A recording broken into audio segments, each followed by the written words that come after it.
यह लीजिए, आपके स्क्रीनशॉट्स में लिखे पूरे टेक्स्ट को बिल्कुल वैसे ही, बिना किसी बदलाव के, नीचे क्रम से लिख दिया है ताकि आप इसे आसानी से कॉपी कर सकें।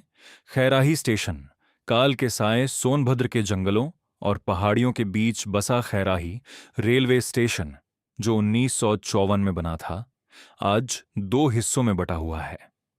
एक नई चकाचौंध वाली बिल्डिंग और दूसरी तरफ वो पुरानी जर्जर इमारत जिसे रेलवे ने सालों पहले छोड़ दिया था।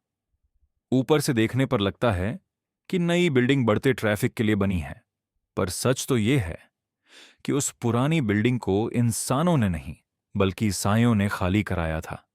वो मनहूस रात और भदोही गांव का परिवार बात कुछ साल पुरानी है।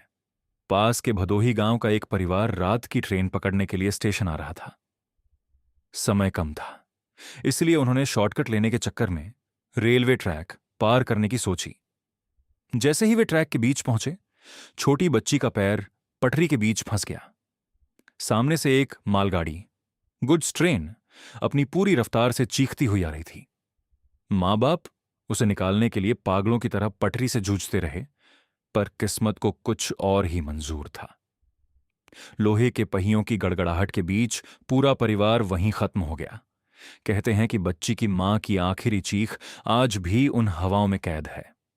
सदमे और दर्द की वो इंतहा थी कि मरने के बाद भी उनकी आत्माओं ने उस स्टेशन को अपना बसेरा बना लिया। टिकट खिड़की का रहस्य पुराने स्टेशन को छोड़ने की सबसे बड़ी वजह बनी टिकट खिड़की। रात के 2 बजे जब स्टेशन मास्टर अपनी केबिन में अकेले होते, तो उन्हें खिड़की के बाहर परछाइयों की एक लंबी कतार दिखती। अंधेरे में डूबे चेहरे टिकट मांगते महसूस होते।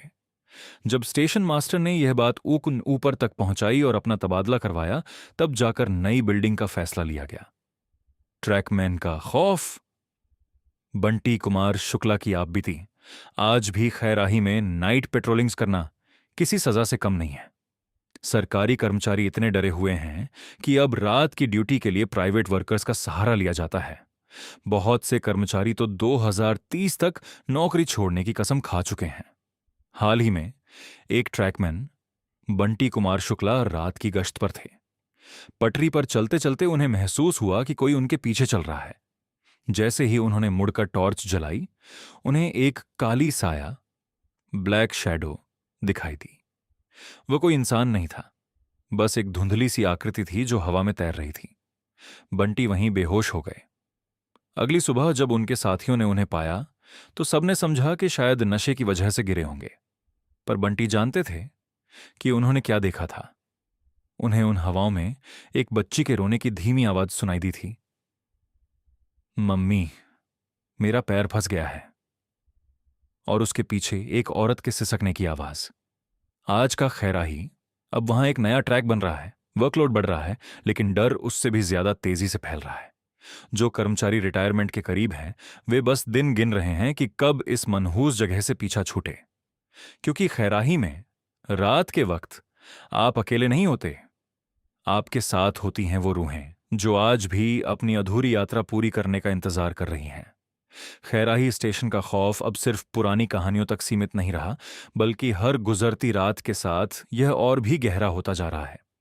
कल रात की ही बात है, जब राकेश और उनके साथी धर्मराज, जो एक प्राइवेट कर्मचारी हैं, अपनी नाइट पेट्रोलिंग की ड्यूटी पर थे। रात का सन्नाटा इतना गहरा था कि पटरियों पर उनके जूतों की आवाज भी गूंज रही थी।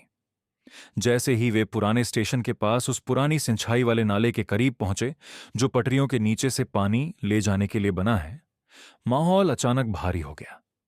वो अदृश्य साया धर्मराज को अचानक महसूस हुआ कि उनके ठीक पीछे कोई चल रहा है। पटरियों की गिट्टियों पर किसी के दबे पांव चलने की आहट आई। जैसे ही धर्मराज ने हिम्मत जुटाकर पीछे मुड़कर देखा, वह काली परछाई पलक पलक झपकते ही हवा में ओझल हो गई।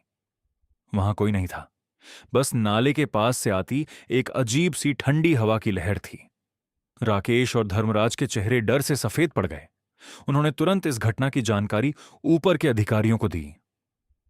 अधिकारियों ने स्थिति की गंभीरता और कर्मचारियों के बढ़ते खौफ को देखते हुए यह आश्वासन दिया है कि 2-4 दिन और हिम्मत रखो, हम यहां की नाइट पेट्रोलिंग जल्द ही बंद करवा देंगे।